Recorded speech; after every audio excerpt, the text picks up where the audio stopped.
I think the most important thing about setting customer strategy in a fast pace is that we tend to get caught up in our view of the market, and the market tends to shift faster than our view.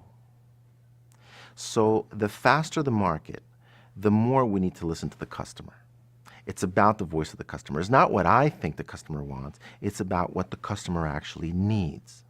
When I was at Panasonic, we had very large retail chains that were having difficulty selling the product.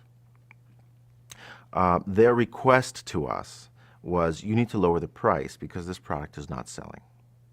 The product was leading product in the industry. And certainly it did not need a lowering of price.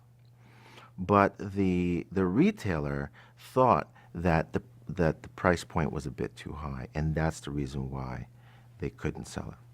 And so there was a faction in the company that says we need to lower the price because obviously if we don't lower the price, they're going to drop the product.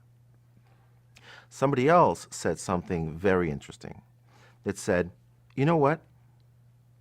It's been a month since I visited that dealer. A month. Imagine, that's not a long time, but it's been a month. I'm going to go out to that dealer again. Let's talk tomorrow. He went out to the dealerships and spent a whole day at 5 different locations and came back and said, they don't need a lower price, they need demonstrators. So we went back to the customer and said, we would like to try something. At our cost, we would like to put demonstrators on your retail floor that will demonstrate the product so your customers will see the full value of it. They doubled their sales for that product. They didn't need a lower price. They wanted a lower price. What they needed was value that they didn't know they had a need for, which was for people to understand the feature base of the product. So it's very clear to me that when you have a fast-moving market, the customer strategy needs to start at the customer and not at our viewpoint of what we think the customer needs.